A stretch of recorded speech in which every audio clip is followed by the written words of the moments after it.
Welcome to Tales from the Fandom, a podcast that brings a special guest out of the multiverse and straight to you. And now your host, David Ginsburg.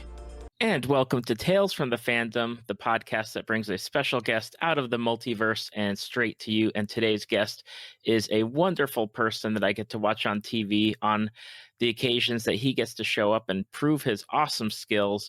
I have Justin Warner of a number of different cooking shows. And Justin, thank you so much for taking the time to come onto the podcast and talk with me. Hey, my pleasure. I'm a fan. I'm definitely a fan of yours. We, as a family, often we watch like Guys Grocery Games a lot because of just the wacky challenges that go on. And both myself and my kids really gravitated to like your style of cooking and your just out of the box things that you come up with. And when I saw that you were really into like video games and Marvel, I really wanted to have you as a guest, and I'm so excited to have you. Hey, thank you very much. I'm pretty sure I'm the only person who has ever Fortnite danced on Food Network. I'm sure that won't be forever, but I guarantee I was the first. It was definitely something. And then I know that there have been references made, like video game references made while you have been on those shows too. I think someone had called out that you had referenced either like Super Smash Brothers or Overwatch, and I was like, yep. Yeah, I think my deepest cut was I was using a vacuum sealer, and when you use at least a specific kind of vacuum sealer, you put your stuff in a bag and you put it inside the machine, and then the machine, you close the lid, and then when the machine's done vacuum sealing, the lid like pops up. And so I said, "Rise from your grave," like Altered Beast from like what, like 91? Oh my goodness, yeah, that's way back in the day. Yeah. Yeah, that was. Let's see here. Did I play that in arcades or did I play it on a console? I can't remember. But that's old school. Yeah, I played that on Genesis, and that was actually the first like system that I like got with my own money. My neighbor basically just like felt sorry for me and like, gave it to me at a yard sale for like $20 or something. And it came with Altered Beast and Ken Griffey Jr. baseball, I think. Okay. Yeah, I remember picking up my Genesis at a time when I was going between that. It was like super, like I really wanted the Super Nintendo, and then all my friends who's gotten the Genesis, I was like, oh, I want the Genesis too. And then I regret like turning in the Super Nintendo, so I eventually picked that back up. But yeah, Genesis, definitely, they had a lot of really cool, like, and like the graphics, especially like with Sonic when that came out, like that blew me away. Yeah, I mean, I think it wasn't that there were two like camps. It was just that like they were, for a young person, I guess I was probably like between 8 and 10 during the heydays of those things. They were just both extremely cool, and if you were between 8 and 10, especially in the 90s, like you kind of almost had to have both. Like, Sega had those like, manic, like crazy speed, ads and like Sega, that sort of thing. Mm-hmm. Like, it was basically like, their like ad campaign like ate like a bunch of like sugar smacks for breakfast and like ran around the house, and so there was a part of you that was a kid that like loved that sort of mania. But then at the other like instance, like, the Super Scope 6, as kind of like short-lived as it was, like down to a single television pixel, like the nerd in you was like, I gotta have this thing. Like, no more unregistered Duck Hunt hits, Dad. Like, I gotta have the Super Scope 6 so we can shoot moles. Okay.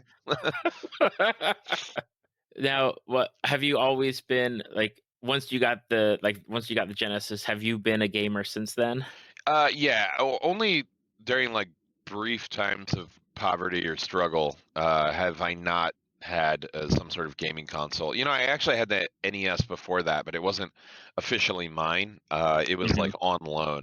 So yeah, I mean, and then before that, my dad got me started. I actually learned how to read on a TI-86. No, that's the calculator. It was the TI. It's a TI something, but it was like the Texas Instruments home computer. Right. And there were games you could play on it, like Alpiner and Hunt the Wumpus. These are all good like YouTube vids if you ever watch them. The music for Alpiner is so sick. The graphics for Hunt the Wumpus are just like, wow, this is a game? Okay. But there's a thing called like I want to say like Story Machine, and so if you typed words, it would happen on the screen. So that's like where I learned to eat and or learn to read, and then but basically I would just type like the cat ate the boy, the cat ate the boy, and then like the cat would just like devour this kid. He would like disappear in quarters. Like oop oop oop. Oh Just my get goodness. Do you have a favorite system that you've had, like that if you had to have one system for like the rest of your life, what would you go with? oh man. So I will say Super Nintendo is probably, I think, the greatest system ever created, in terms of its catalog, its diversity, and just how like fun the games. I think it was the maximum amount of fun for the least amount of like bits and processing power. So I Hmm. love Super Nintendo for that. But I actually think, oh man, this is gonna be controversial, but I think for total fun value, the Wii probably was the most revolutionary in terms of what does staring at a TV screen mean and what can we do with that? Like when I played Skyward Sword, which is another controversial thing, but Zelda Skyward Sword, that first puzzle, spoilers, where you have to use the remote in a certain way to solve the puzzle, I was like, oh man, like this is good. This is so good. That's definitely an interesting choice, especially with the Wii. I remember when we picked it up, it was definitely something where you like that kind of gaming experience had never been done before, and Yeah, I really appreciated that. yeah, and also, that was Nintendo's like first totally wireless thing. And I just at the time I was like, wow, this is like the future. I love this. This is so cool. And like there were just so many games that were so unique and fun. Like I could play tennis for the rest of my life. Like if I was on a desert island, like hell yeah, I'll play tennis. That would be my workout routine. And that Mm. was for me. Like that was the only physical activity I would do, short of like waiting tables, but it was rad. Yeah, I know when we had it, my wife was like, "If you're playing games that require movement, you need to be standing up. You're not allowed to sit down and go bowling." Right, right. But I know plenty of people who did. But also like on that, like the Wii Fit balance board, I thought was like such a wild invention, and like the fact that that even gained any traction in America, I think is just so cool. Like I could definitely see that being popular in Japan, but Hmm. in America, and now like Wii Fit Trainer is like a thing that people recognize and know, and like the music from Wii and Wii Sports is now a meme. Like you can see it on the Hood Clips Instagram account. Da da da da da da da. Like what? Yeah, it's wild. I mean, even though the Wii Fit Trainer's inclusion in like Super Smash Brothers, that's something you'd never expect, and yet there it is. Yeah, and I think that's just a testament to the fact that Wii Fit Trainer was like a cultural phenomenon for a little bit, and it, people had a relationship with that character, as faceless and void as it was. I mean, saying salute the sun, like it's a thing that people do now, regardless of whether or not you do yoga. You have what video games are you currently playing? Oh man, smash out the butt. Still a lot of Fortnite, still a lot of Overwatch. I recently took like a deep dive back into Overwatch, and I'm very pleased at what I found. I got very like SR obsessed with that game. Like that's the competitive point system, and Hmm. so I kind of needed to like take a break from that for a few seconds because it was I was not becoming a toxic player, but I was having a bad relationship with myself and being like, "You're not good enough. Like you shouldn't play this game. You're a disgrace to your teammates." But now I'm back in, and I'm fresher than ever with my boy Winston. And I just love the characters in that. Like I think that world is so diverse, and it like they've told a lot of story, and they've done a very deep dive on their own characters, but I think that could be a TV show. Now it's Lego. Like I'm obsessed with that. It could be anything. I think it could be a remarkable movie, and like short of like Avengers, like what movie has like 27 likable characters? That's crazy. Um, Exactly. I also I played Red Dead, which I loved.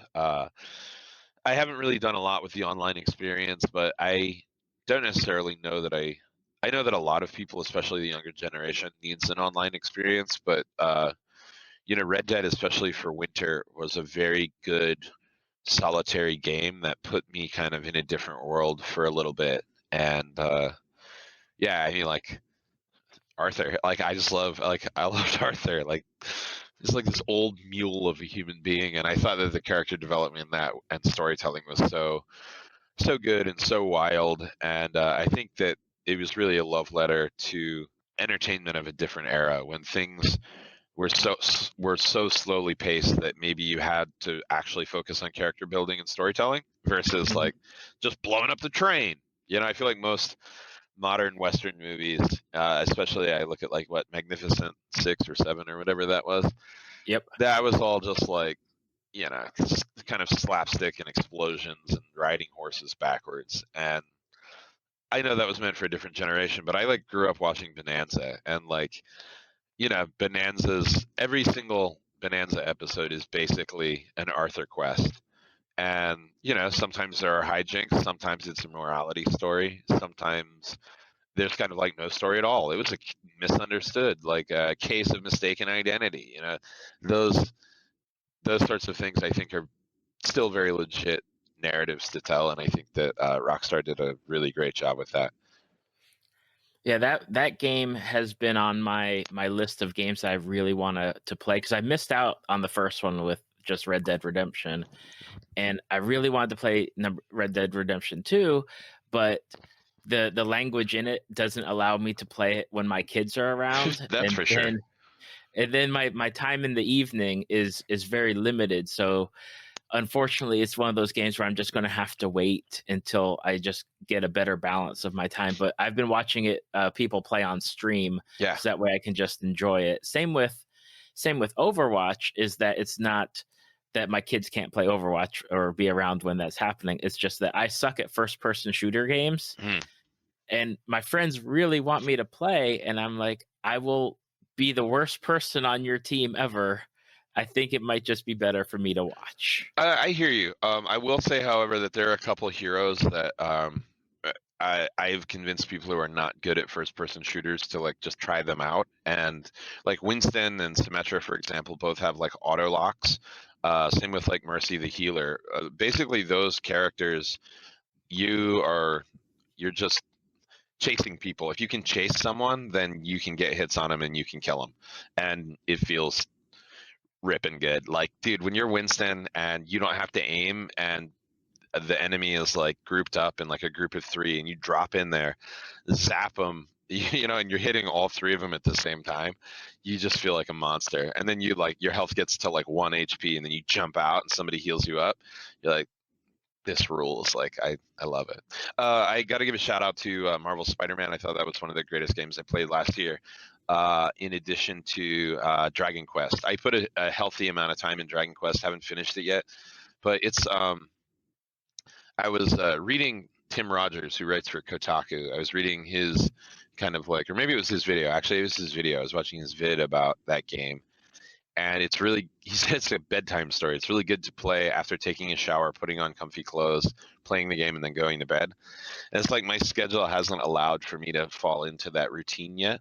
But for like a solid month, I did that, and it was great. Yeah, I just got Spider-Man, and it's one where, again, I can play it with my kids being around, and they play it themselves. And I have to say that the most satisfying thing that I do in that game is swing around, find like the backpacks, or go to just take pictures. And I don't think I've touched the main story in a good 3 hours or 4 hours of gameplay. Yeah, dude. I mean, I think that's a sign that you've made a great like sandbox style game, is when you don't have to play the game, you can play in the sandbox. And like that's great. And I think that they really did a great job of putting their efforts into the things they knew would matter and would make you as a fan of Spider-Man feel, or even a non-fan of Spider-Man, just someone who enjoys pretty pictures and hanging out. They did such a great job on that. And I think that game needs, it got a lot of credit, it got a lot of hype, and people said it was a great game, but I don't think that like it's that game got pushed as far as it could by fans in order to say how great it was. I feel that also the same about Enter the Spider-Verse, which I think is one of the best movies of the past, I don't know, 20 years. But, you know, what are you going to do? I have yet to see that movie. We were supposed to see it over the Christmas break and just never got to it. And I'm hoping we can put it on our list either this weekend or next weekend to check it out, because everyone that I've talked to has been all about that movie. Yeah, this is one of those movies that I would highly recommend seeing in the theater. Seeing it on TV is just not going to do you the same justice, and I think that there's something to be said for having a group of people you care about in a theater and kind of experiencing the like electricity in the air of the astonishment of how much your eyes are feasting, and like it is like, dude, it's like an endless golden corral for your eyes. Like you lose your mind, and you're like, they got to a point where, you know, we had to keep this family friendly, but like they got to a point where it's like, dude, am I like flashing back? Like, am I okay? Like, I only had one drink, I swear. Like, what's going on? You know, and also like some of the animation sequences got so intense where I was like, wow, like, you know, that I understand epilepsy warnings now. Like previously I was like, really? On this? That I totally get. Yeah, I was talking to someone yesterday about the movie because they hadn't seen it either, and they love Spider-Man. And we were talking about it because when they made that announcement of, oh, they're going to do like an animated Spider-Man movie, people are like, what? Who? You know, they're doing Spider-Man with the Marvel Sony, you know, into like Far From Home and Homecoming, and you're like you just didn't expect what's going to come out of this movie. Like, what are they really trying to do? And then for them to adapt like that comic run, and I remember reading that with like the whole Spider-Verse going on, and Spider-Gwen and like Spider-Ham showing up in it, and you think to yourself like, what even are they attempting? And then you get this movie, and it's just blowing people away. Like it won an award last weekend. Yeah, it's true. Best animated picture, Golden Globes? Yeah, I think, yeah, Golden Globes. Yeah, well, it was 100% deserving of that. I think that you're going to see a lot of movies that are going to try to imitate that art style, and I can tell you that it will probably never be done the same again. I was also a very, very big fan of the Lego Movie. I'm very excited for Lego Movie 2 and also Lego Batman. Although I am in theory a Marvel employee, I am also allowed to like other things from what we like to call the distinguished competition. And I really enjoyed the animation in that and the storytelling, and the fact that those movies embraced that they could be lo-fi when they wanted to, and sometimes to be a little lo-fi, you have to be very hi-fi to get things, the right visuals accomplished. And there's a great video about what it took for the animators to depict Miles Morales throwing a bagel, and the thought that went into that is so great. And I think that the humor in all three of those movies is the kind of thing where you can watch it and the jokes don't get old, and you can't spoil all of the humor by watching a trailer. And I think a lot of funny movies kind of suffer from that, where the high point gags get revealed in the trailer, and then you're like, oh, that was a little underwhelming. You know? But I mean, I've watched Lego Movie on repeat. I've probably seen that movie like 250 times. Lego Batman shortly thereafter that, and I think this Enter the Spider-Verse is going to be high up there as well. But yeah, I got to echo that it was a kind of a weird time to make this movie, launch this movie, but I also think that America didn't realize that it wanted this story, and I think that the story is as poignant and appropriate for the moment as Black Panther. I think Black Panther culturally was probably a little bit more triumphant. I can't claim to understand to the deepest level that people of color did Black Panther, because I've not experienced that. But at the same Mhm. time, I think having this, Black Panther wasn't exactly a coming of age story. It was a coming to power story, and then a power struggle story. It was very Shakespearean in that way. But I think that Enter the Spider-Verse was very much a coming of age story that I think we can all kind of get behind. And then also having a main character that's a person of color, I think is super appropriate for the time being. Oh, definitely. And Miles is one uh of recent, like probably within the past ever since he was introduced in the Ultimate Spider-Man comics. Miles is one of my favorite characters that I've loved to have seen him grow through the comics that he's been in, and his entrance into like the main Marvel storyline. It's definitely been a character. He's definitely a character that I love. Like, I love his character. Yeah, I mean, he's a character for now. Like, he's a character that I think we all can kind of get behind a little bit because I don't know, like Peter Parker wasn't like Peter Parker was like a straight up nerd, like he didn't really have a lot of cool going for him, like in Peter Parker's origin story. But Miles Morales is cool. He's a cool, likable dude that certain aspects of I think anybody is kind of like, I like that about Miles. Like, I definitely had Miles' hair envy during Enter the Spider-Verse. I didn't so much in the comics, but there was something about the way it moved and flowed and the way it fit inside of his mask and the way that was depicted to me that I was like, damn, man, I think he's got the best hair in the multiverse. I really, really think so. And speaking along the lines of Marvel, you are definitely like in the Marvel, like you said earlier, you're employed by Marvel, or Yeah, I mean, I you don't work think I'm with on their Marvel. roster. I just like to say that. Like, I don't think that I'm an official employee. I think that I'm actually just like a hired talent, a hired gun. I'm like the merc with the meals. That was terrible for them. But yeah, it's I mean, that's a freaking dream come true. Like, who can say that? And also at San Diego Comic-Con, I worked with Todd Knock and Ryan Penagos to make myself into a hero, and that Marvel owns that hero. So officially, like, I'm canon. Sweet. Yeah, like you know that rules. Like, there's no better way to say that. Like, that's just like epic. Like, dream come true as a kid. I wrote to Marvel Comics, like to the Stanley bullpen, and like asked, like, could you please send me some web shooters when I was a kid? And someone like typed back. Like, I could tell. Like, I remember this letter. I don't have it still, sadly. Maybe I do somewhere. Maybe my mom has it. But I remember this letter came back, and it was crisply folded white paper, and it was clearly word processed. Like, Hmm. this is going to be like a flashback. Like, kids, before there were games, there was a Smith Corona, and like that was the closest you could get to technology as until like Nintendo got home. Like, if you didn't have an Atari, like, you would just sit and type and think that you were playing a game.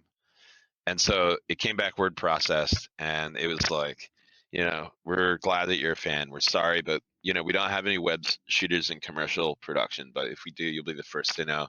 And then it was signed, thanks, Spidey. And like the Y of the Spidey like turned into a spider web with a little spider dangling off of it. And I was like, you know what, man? Like, I didn't think that at the time. At the time, I was like, holy hell, this is amazing. But in retrospect, I was like, like, they didn't have to care. They didn't have to respond. They definitely didn't have to draw a little spider hanging off the Y in Spidey. They didn't have to say Spidey. Someone could have just said, sorry, kid, you're out of luck. Hmm. Especially for like a New York-based operation. I was in like, the armpit of, it's not the armpit, it's a beautiful pastoral country, but I was basically in the woods of Maryland at the time, and like, they didn't have to write an earnest reply to me. And I think that's one thing Marvel's always been great at, is being earnest and celebrating their fans before I think fandom and Comic Cons and basically like before like HBO was part of Comic Con, Hmm. and before like cosplay was a thing, they were kind to their fans. And I don't think that you have to do that as a company, because let's be honest, this is all a business. All these things that we've been talking about is all a business, and they're all there to perpetuate the business and to make money. And oftentimes that results in you being evil, but they don't have to be evil, and they chose not to, and I think that's great. So to be associated with a company that I think has impacted so many people, has created so many stories, and has ultimately been kind to the people that support it is a super dream come true. Not to mention that I basically just get paid to nerd out nonstop. That's always a good thing. Yeah, man. So I didn't even mention it because I'm a bad spokesperson. But so my job for Marvel is I do a show called Eat the Universe, and every week in 2019 you will get a heaping helping of Marvel excitement that is also tied into the world of food. So just to give you an example, last week my guest on the show was Daniel Breaker from Hamilton, which was like, what? How am I interacting with people from Hamilton? Okay. He plays Aaron Burr, and he's a Marvel fan. He's also an incredibly good cook. His Instagram is worth checking out, and he plays a character on Hamilton. So he's pretty much one of the greatest people of all time. And we made food inspired by the Fantastic Four. So I made a grilled cheese because I wanted to kind of make something that was familial and loving. And we didn't do a deep dive into the the rationale behind why I made the grilled cheese, but I wanted to make something that was very homey and kind of family feeling. Hmm. And we brought 4 different cheeses that all kind of represented a character. I even was able to channel Invisible Woman, which is very difficult to do in the tangible world. And then we ate it, and we had a blast, and we made a bunch of jokes, and some of the puns were real groaners, and it was, in my opinion, very good web food content. And if anybody from the James Beard Foundation is listening, I think you are snoozing on this project. James Beard is like the Oscars for food-based stuff.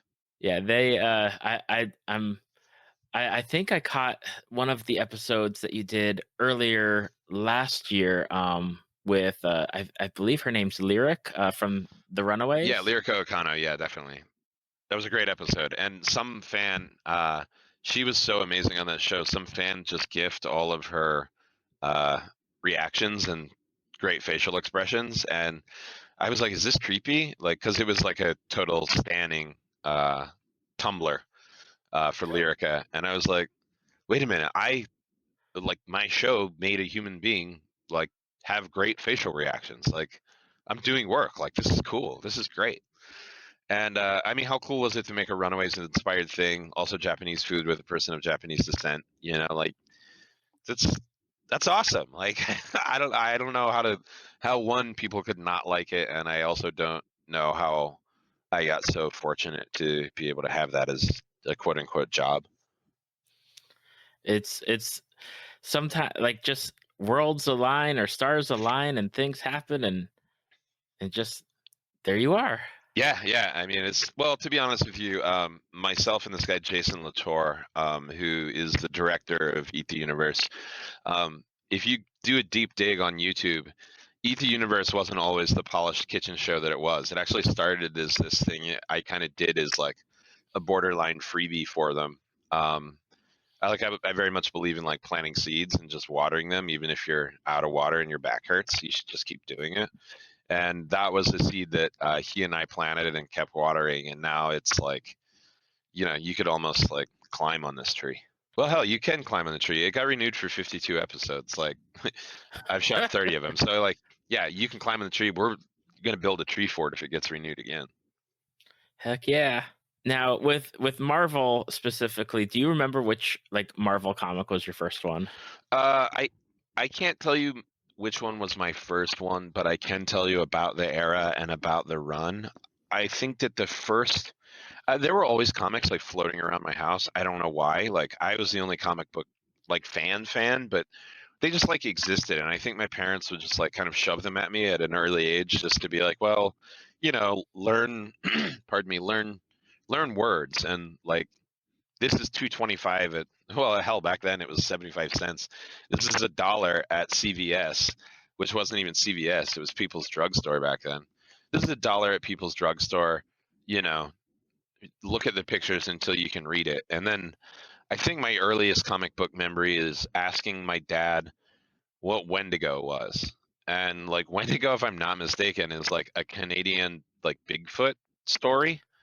And Mhm. I read about that in a Spider-Man comic book, and somebody can fact check me on that, but I'm pretty sure that was an Amazing Spider-Man. And then from there, I kind of grew up just a little bit, and I went absolutely ham on the Todd McFarlane run of Very Simply Spider-Man.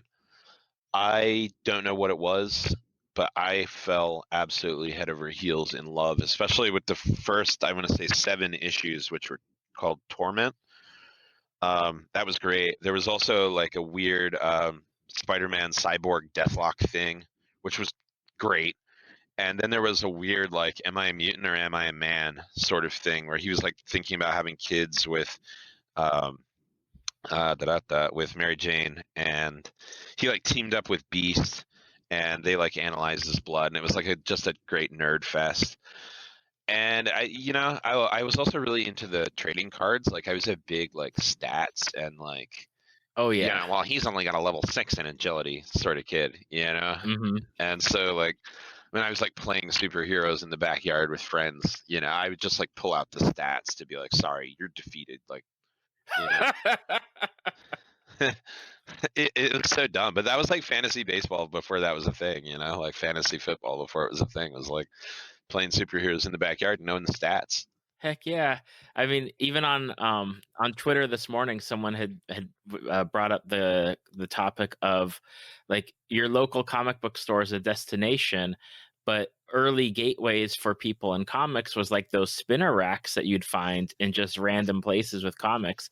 And I remember my earliest comics beyond like picking up Archie's from the supermarket was we stopped at a gas station. There's a spinner rack of comics. I had a few dollars. I got Silver Surfer and Fantastic Four comics, not knowing anything about what it was, and that was like my early gateway was that, and then from there it was just all downhill. Yeah, I'm with you. It's funny. It's like that when you were a kid. Like I think one of the anxieties of adult comic book collectors or people that are coming back into it, I should say, but they don't really know where to start.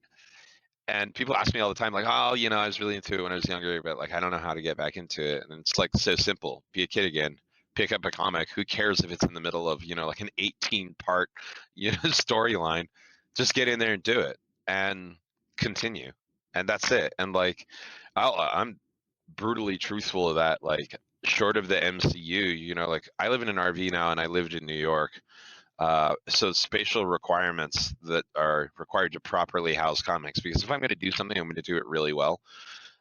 Were generally not available, and they're still not available. But now the comics are digital. There's absolutely no excuse. And like Marvel Unlimited is like one of the greatest subscriptions services available that I think nobody talks about. And like you can just, go in there, boop, boop, boop, boop, boop, download stuff and then read it. And having illuminated comics, like, there's a reason like religious organizations used illuminated manuscripts to like wow the peasants. Like an Hmm. illuminated comic book is one of the greatest things that I think has ever been made. The colors just like pop, the artistry pops. You can zoom in, you can see detail, you can go frame by frame. There are just so many things that I think the digital form adds to it, which there is absolutely nothing wrong with the physical book. I still have plenty of them, have a stack to the left of me. But that being said, there's really no excuse in the digital age to not be casually reading comic books, because they're great. Like they rule. And like brushing up on Spider-Verse before Spider-Verse was awesome.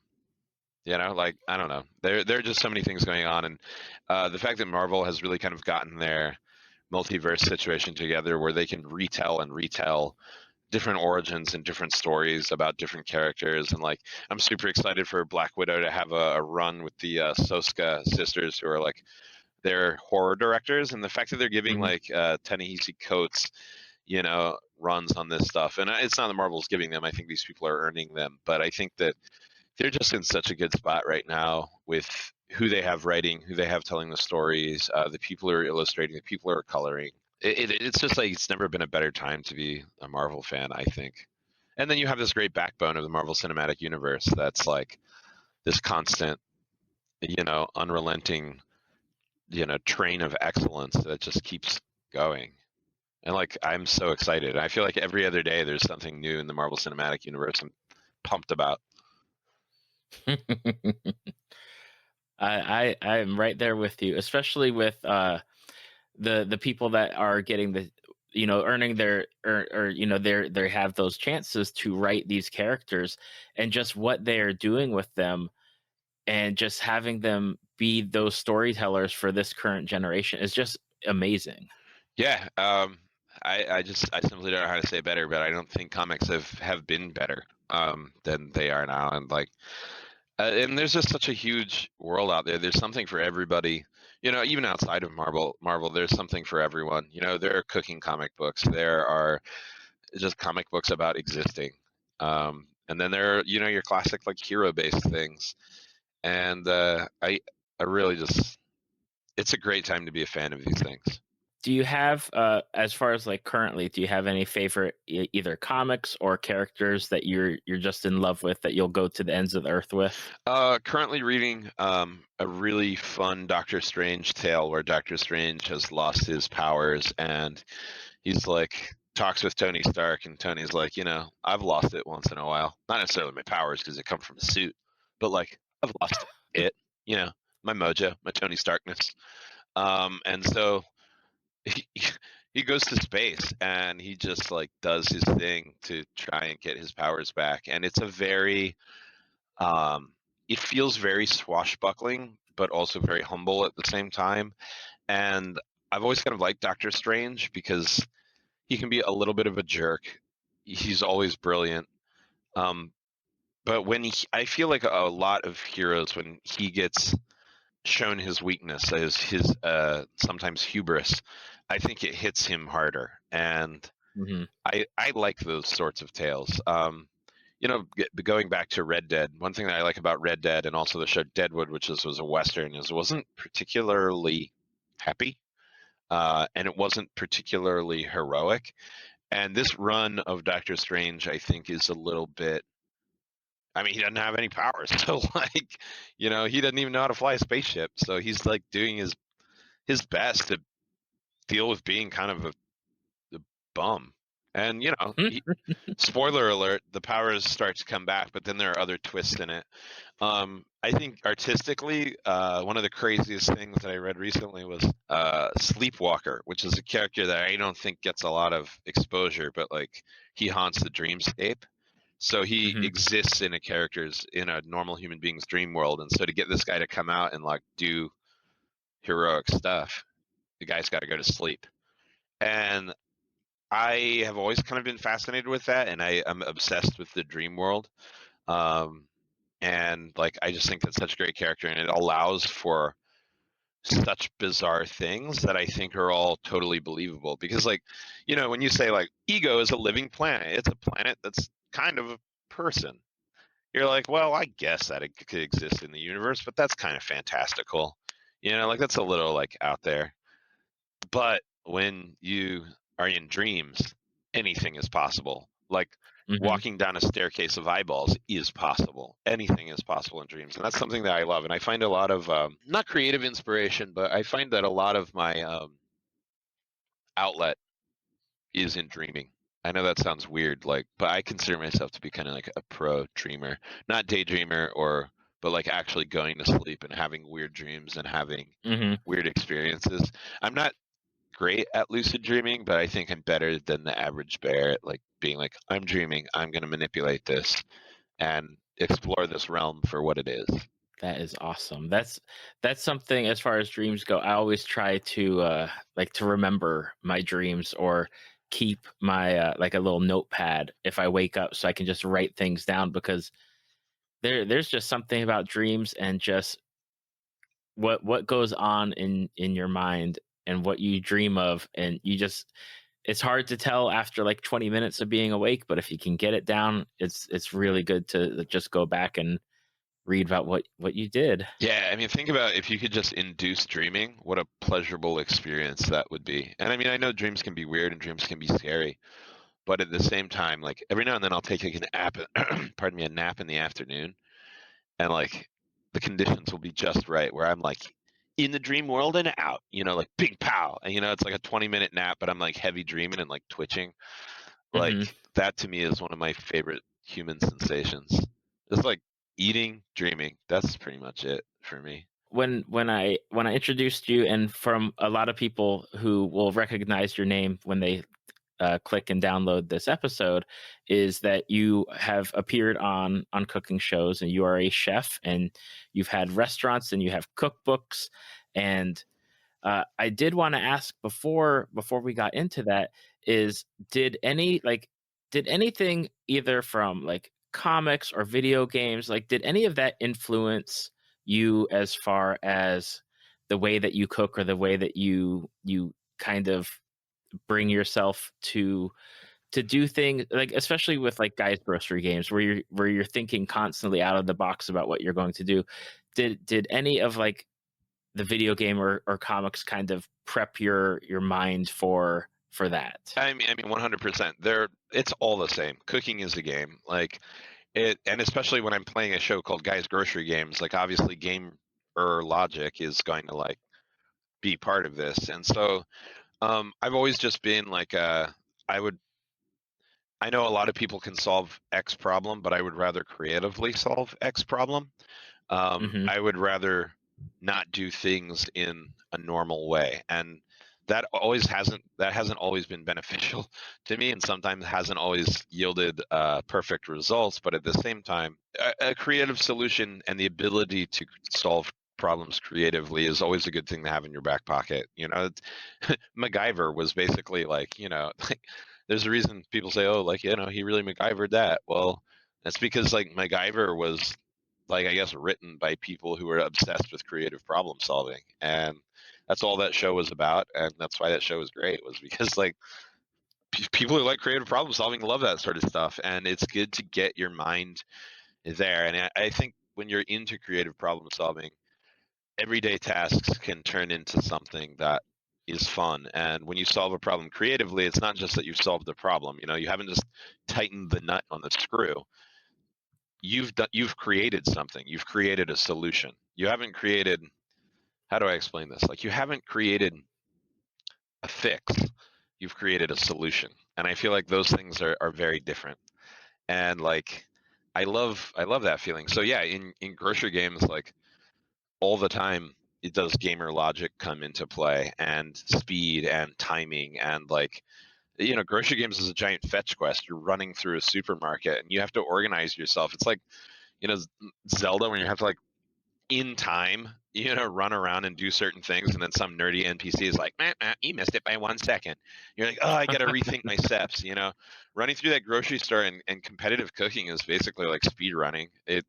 Anytime you're cooking with a clock, that's a game mentality. But also there are certain things that I think that a lot of people don't do on these shows, and that is, one, cook backwards from the clock. So I say, well, I need to be done in 30 minutes. At minute 29, I need to be here. At minute 25, I need to be here. At 22, I need to be here.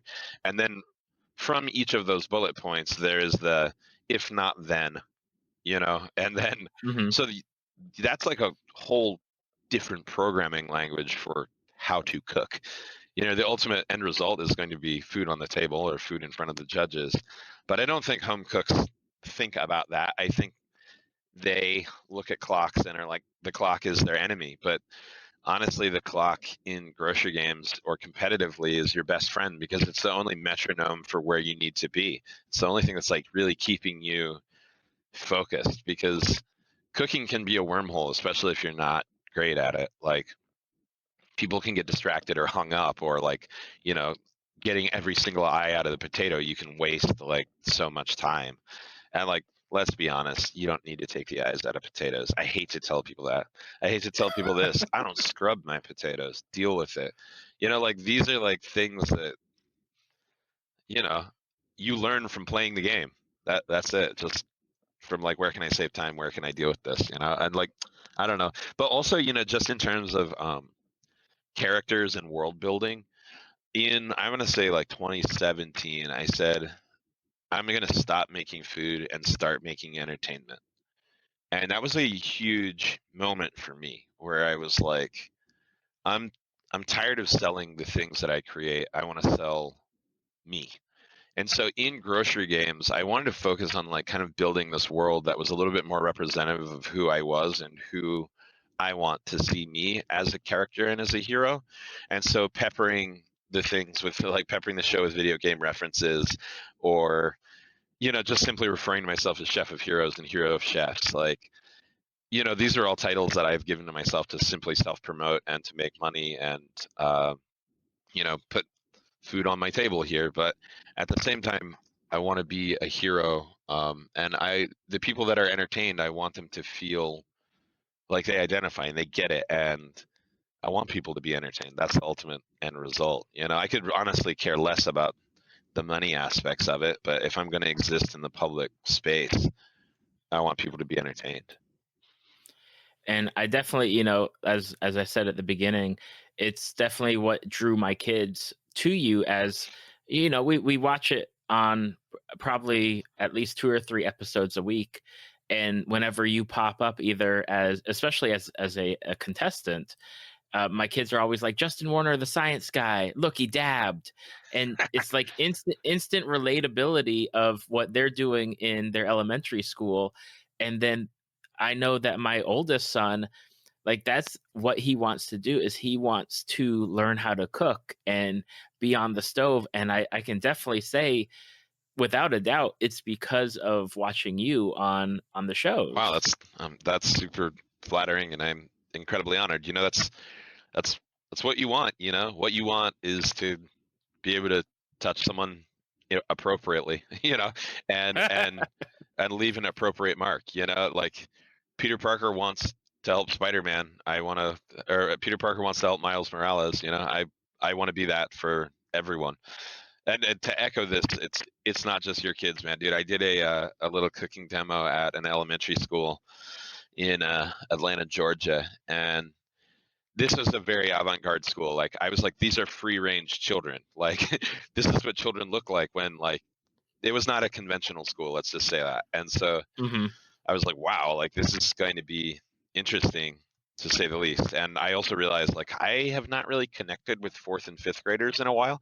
I've definitely gotten the like teen tweens. Like, I've been around them and I've been in their sphere, and also like babies. I've been around babies.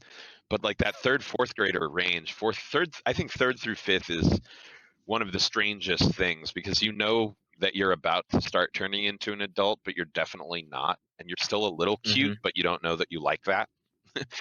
And I was like, how am I going to get these kids? And so when they introduced me, I just immediately did the Fortnite Jubilation dance, and like kids were like, did you see it? Did you see it? Did you see it?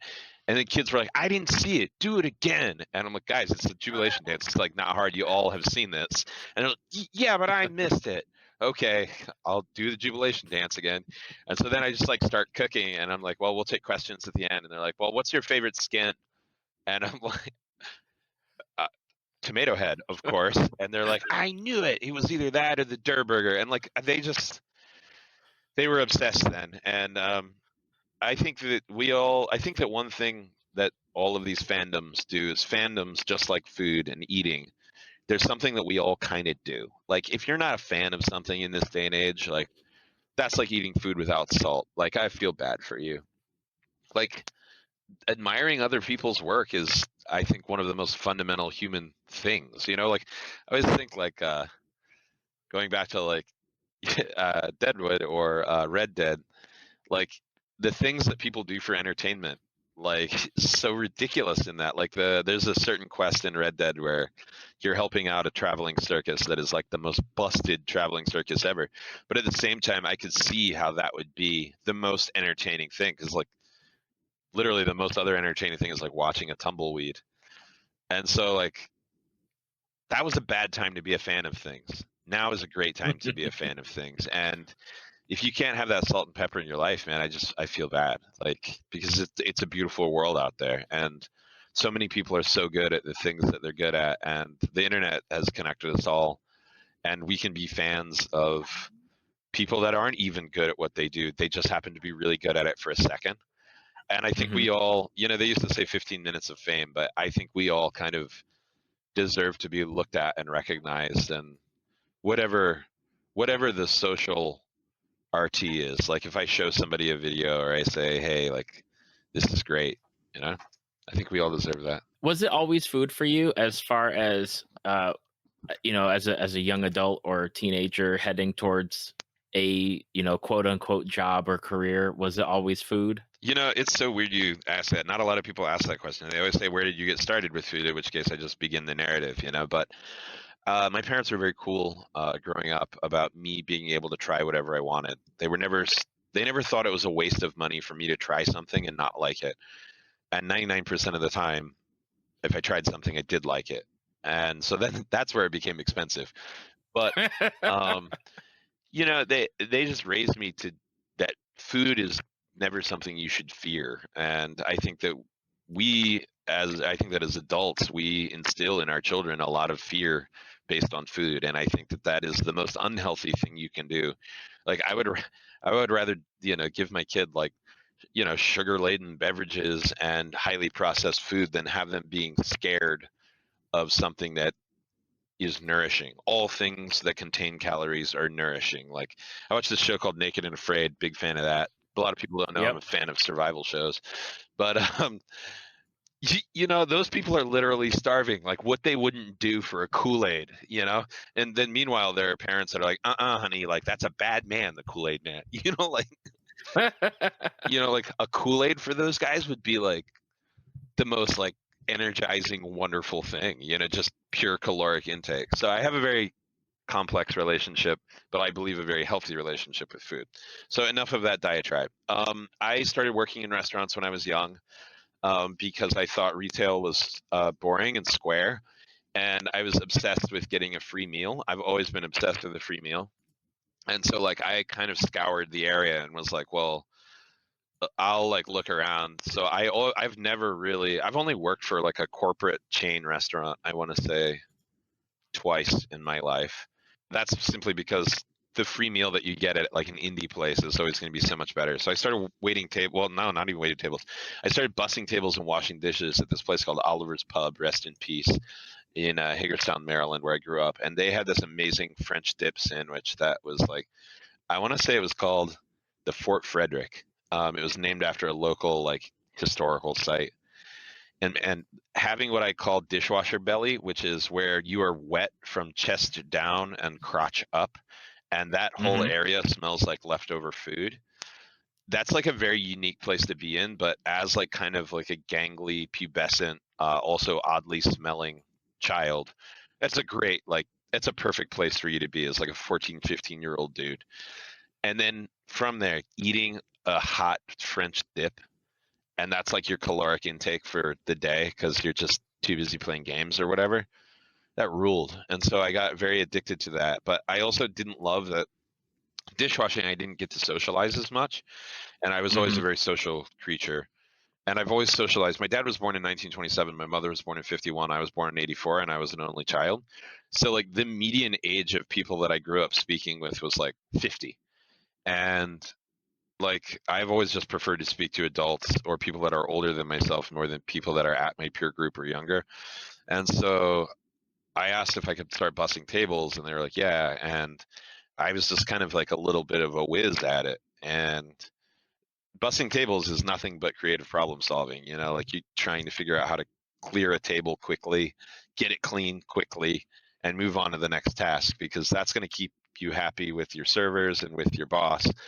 But also every table is a game. There are thousands of possibilities of what a table can look like. And this is back in the day when you could smoke in restaurants. So like there are a million possibilities of how disgusting this table could be. And it's your job to know the solution for all of those million things. Like, all right, ashtray gets wiped out with a paper napkin into a soup bowl. That way it doesn't blow ash on you while you're carrying it away, because you have to attach the ash to liquid. Otherwise the ash will blow on you. And that's disgusting. So that's like, like who thinks of that? They're like a nerdy busboy, a video gaming busboy. And so from there, I kind of had like a rough high school. I mean, everybody does, but I think mine was particularly unsettling. My dad passed away shortly after high school. I didn't know what I wanted to do. I started kind of acting out in school, and I was in college level English at the same time I was in 11th grade English because I had failed 11th grade English intentionally. And like I was just such a bad student, like to bad teachers, but a great student to great teachers. And like we have an educational system, at least in public schools, which I think do an incredible service to us. But at the same time, I think that there's not enough need specific tailoring to teaching. And I think that, had my principal made a special exception and just said, look, like this kid only likes this teacher, just let him study English for the rest of his career. And like, if he's going to flip the bird to the algebra 2 teacher, let him sit in the class, but don't like hold him back socially. Like when you get held back, like that is like such a like horrible feeling, and you are like ostracized, and people are like, it's not just that you're dumb, it's that you're misanthropic at that point. And that sucked, So I was just like, I'm going to punish these teachers, and that was not a good thing, but I think at the same time it was a learning experience for us both. I'll never forget, I had an algebra teacher and I was like, look, dude, you know me, I know you. Here's the deal. I'm going to sleep. When you get like audited or investigated, or when the principal comes in to monitor your class, I will be an active participant. But other than that, you do not want me to be an active participant in your class. And he's like, you know what? You're right. And that was it. And like, that was it. That was the deal. So I just slept in the back of class, passed the class. Okay, great. And like, I think that was probably the healthiest algebra 2 experience one could have. Anyway, I ended up out of high school with no marketable skills. I thought that I was going to go to school for film or for, I wanted to be a director. I wanted to make movies. I couldn't do it. Like the cards were not aligned for me to go to college at that point because I'd pretty much shot myself in the foot academically. So I just kept working in restaurants, man, and I just kept going and going. And I was very fortunate that almost every restaurant I worked in, there were people that were invested in me, not just as an employee, but as a human being. And that wasn't always just my employers. A lot of times it was customers that were like regulars that would just keep me going. And I'll never forget, I like made this big decision to leave my hometown and travel to Colorado to kind of reestablish myself in what I thought was a more productive environment.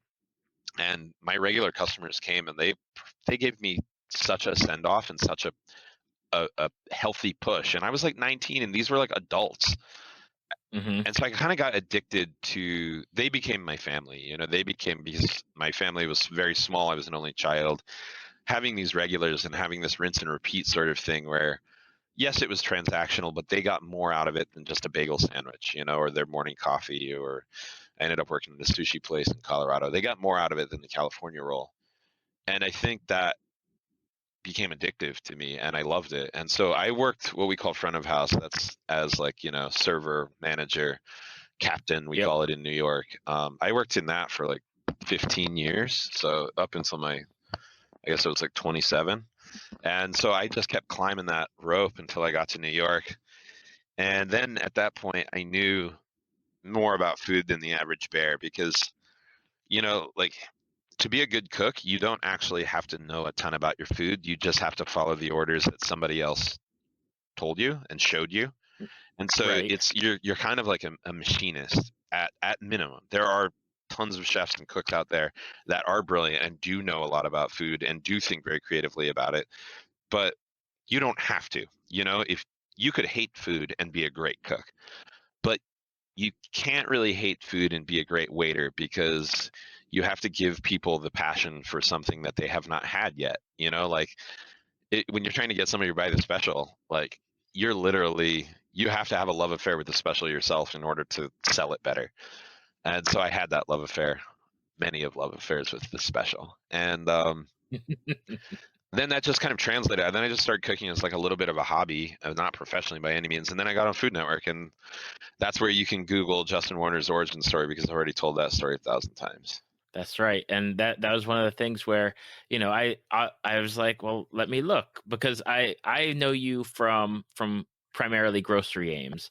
And I realized, upon Wikipediaing or Googling Justin Warner, you find the same story repeated multiple times. And it's like, okay, but you know, he's told that story. I'm sure it's like the same questions people get asked over and over again. And you, especially like in the, like when actors or actresses sit down to talk about the movie, it's the same thing over and over again.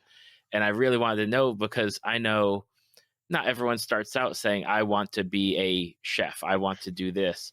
And I am right there with you as far as the dishwashing side of things, because that was my first, like, quote unquote job that I got a paycheck for, was washing dishes at Golden Corral. Wow, funny that I mentioned it earlier. Yeah.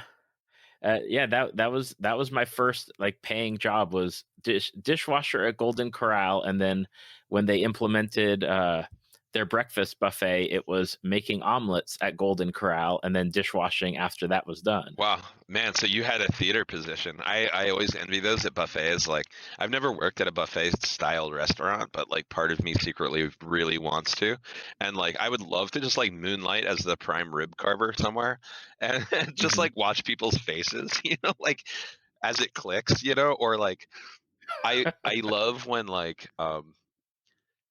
I don't know, but like I love when I go to a restaurant and like it's totally anonymous and like people tell me like and I'm like, okay, cool. Like this is so like it's just a very unique. I actually am afforded a great deal of anonymity for being somebody that is, on IMDb and Wikipedia and on YouTube every week, and on cable television.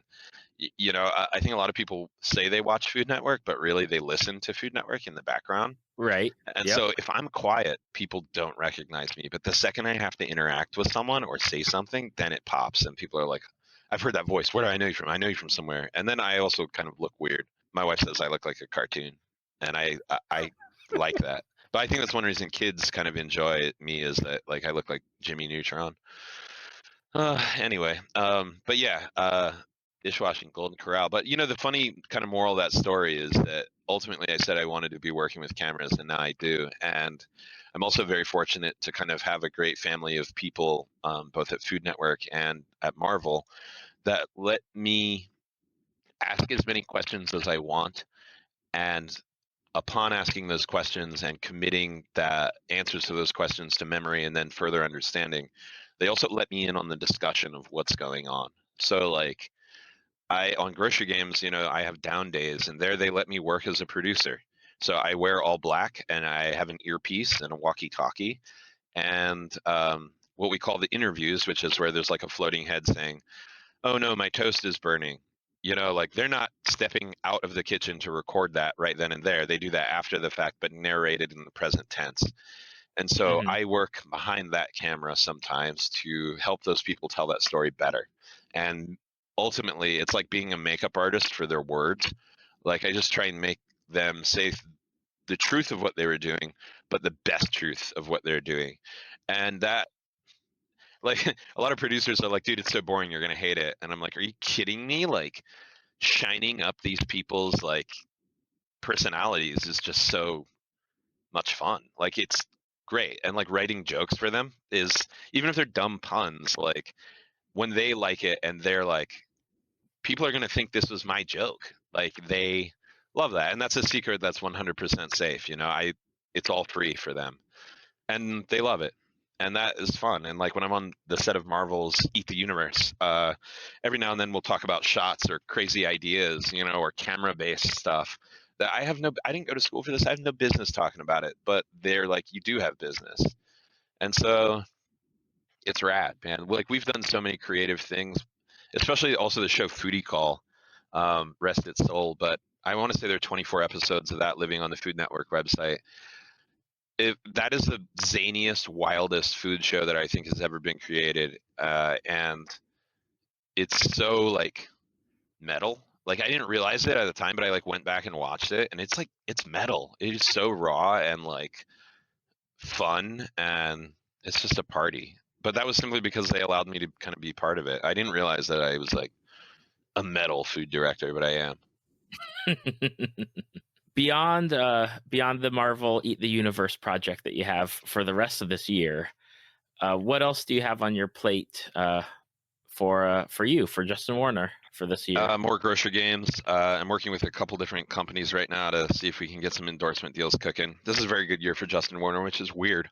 I don't I mean, every year is a great year to be me, but oftentimes, like, this is the time where I start to panic. Like Q1 is where I'm like, uh-oh, like the phone's not ringing, but then the phone always rings. But this year the phone is like, I want to throw the phone in the lake because it's nonstop. So more grocery games, more Eat the Universe, working with a myriad of different companies. I just helped Ninja, the Blender people, not the Fortnite player, Yep. launch their first electric pressure cooker air fryer combination device called the Foodi, Foodi, and that has been a ridiculous success. So I actually just got back in late last night from helping them with a couple other new projects that they're working on, and that's been a whole wild world, like going into the corporate world of food, like food machines, and what do people want, and like they have like a weird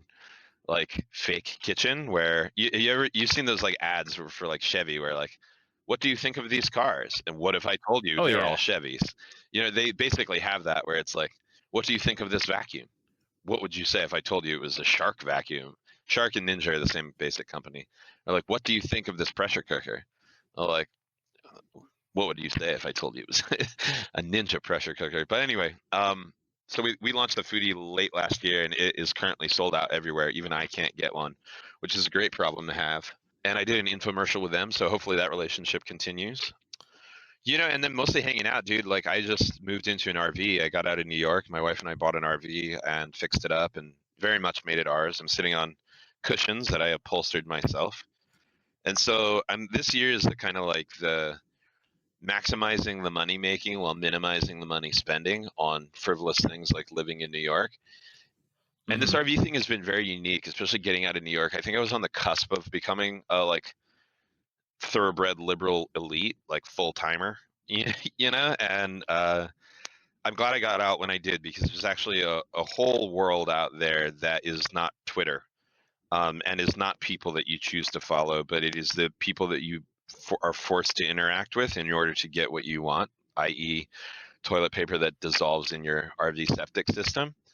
And oftentimes that involves going to Walmart. And I think, going to Walmart is something that, the liberal elite New Yorkers don't do. And I think that is a very natural thing for a lot of America. And I think that you can really understand that, America is not the dumpster fire that sells newspapers. It's actually a pretty chill spot, dude. Like, I'm in Austin, Texas right now. My rent is half of what it was in New York. I'm in an RV, so I could pick up and leave at any given time. But at the same time, it's like 60 degrees out. Walmart's like a mile away, and everything is chill. And like, people are great. And I have absolutely no agenda other than talking to you today. And like, imagine the creative thinking you can do when that's your thing. And this is a lifestyle that is totally attainable. Like, my rent is super cheap, and if I wanted to, I could move this thing to a gas station and be rent free. Like, I don't know. RVs, they rule. I kind of went on a tangent there, but that's chilling hard. Chilling hard is what I plan to do with the rest of my time.